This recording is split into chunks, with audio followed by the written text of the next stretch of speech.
Kakalat dito. We wanted to see the match up when himself and Matthew Richardson. Unfortunately, didn't get that. Not only was he good around the ground, the little 1%, the tackles, the shedges, the smothers, speaking going forward. He certainly is. And disappointing news for Richmond, and hopefully it is better news after the game. But Shane Johnson, he did a tackle with Adam Goods and went down. Looked like he hurt that left knee.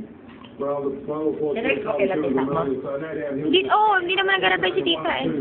Direct ko lang ako sa kanina. Hindi ko sinabi. Sabi ko lang kanina nung sa bahay.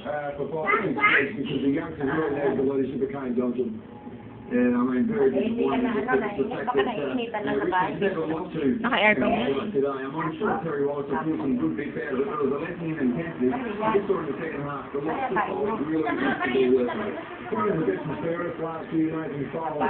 naman mo kasi iniisip sa The radio, Tamsin, Cotton, the youngsters in the Richmond midfield really did get the Tigers back into the game in the second half. That's the positive they need to take out of the game. Ang dami yung dalang damit kaya. The midfield pressure that was put on from the city. Dami. Mas madami pa nga pag nag-overnight sa atin. Kaya kailangan sa solid lang. Hindi, baka nagmamadali na kasi. Dala-dala na niya yung damit. Pero yung labahan, iniwan ko sa bahay. Naihian eh. Ang dami naman eh.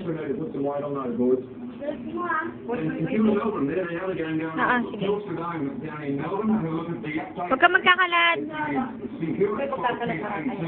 Very well in front of Melbourne.